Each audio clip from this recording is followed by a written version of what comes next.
Now, going on to the culture part of the podcast, you have Bud Light supporting women's soccer, but they can't really define what a woman is. A fascinating phenomenon in the United States these days. Now, Bud Light on their Twitter, what's a nice way of saying this? It's probably a scientific way of saying birds crashing or just falling over like a clumsy bird. Bud Light is the Dodo of Twitter. Someone make a t-shirt. That's a brilliant idea. I need to write that down. But I digress. So, maybe that'll be their new nickname, the Dodo of Twitter. Now, Bud Light tweeted, quote, "Let's go at USWNT," which I had to Google because I had no idea what the heck that was. Apparently, that is the U.S. Women's National Soccer Team, which does exist. Fact check, I looked into that as well. Now, all of this comes from this brilliant business, the brilliant marketing mind of Alyssa Heiderchild, where she was someone who would drink alcohol heavily in college, and when she was very proud on LinkedIn to be the first female alcohol industry marketing leader, and she chose brilliantly to have Dylan Mulvaney as a brand ambassador. Dylan Mulvaney is a trans activist, never had the surgery, but dressed up as a woman for 365 days, celebrated each day with a cliche, many would say a woman face impersonation, such as wearing high heels and prancing through the forest, which I asked my mom and sister, that's not a thing.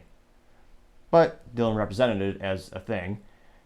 Bud Light hired Dylan as brand ambassador, and the boycott began, and they lost about $28 billion in stock valuation, as well as millions of dollars in sales, and the boycott began, which there will be business courses taught on that for years, as to the perfect example why you do not want to get involved in politics.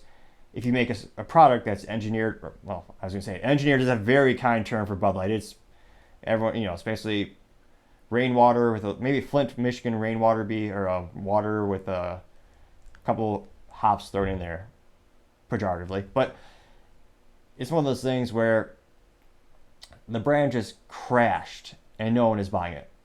And every time they tweet, the response is always much more entertaining than their actual tweet. They are ratioed in minutes. Now, this recent one where they said, "Let's go United States Women's Soccer National Soccer Team."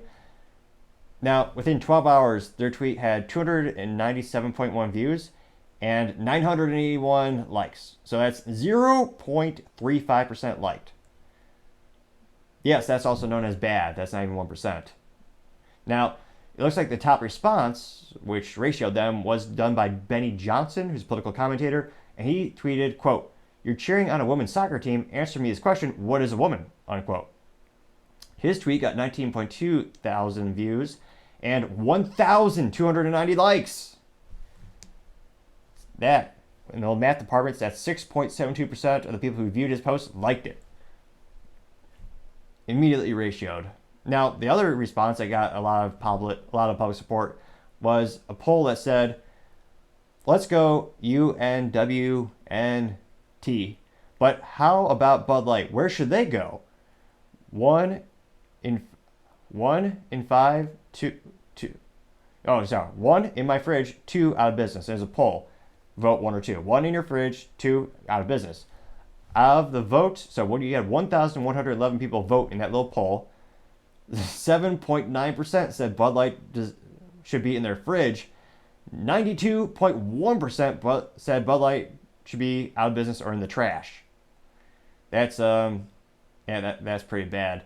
Now, it is interesting to note there is an increase in Twitter censorship as the new CEO, Miss Macarena, whatever her name is, I digress.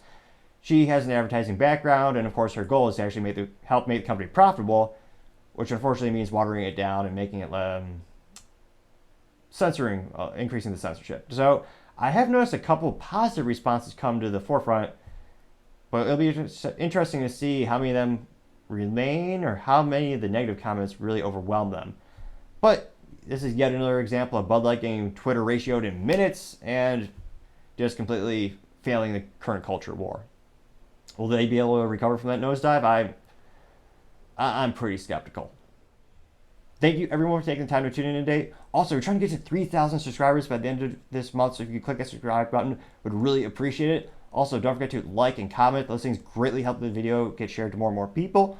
Also, don't forget to tell your family, tell your friends, tell your coworkers. Heck, tell your enemies, tell anyone and everyone. Just stay safe and fight the good fight.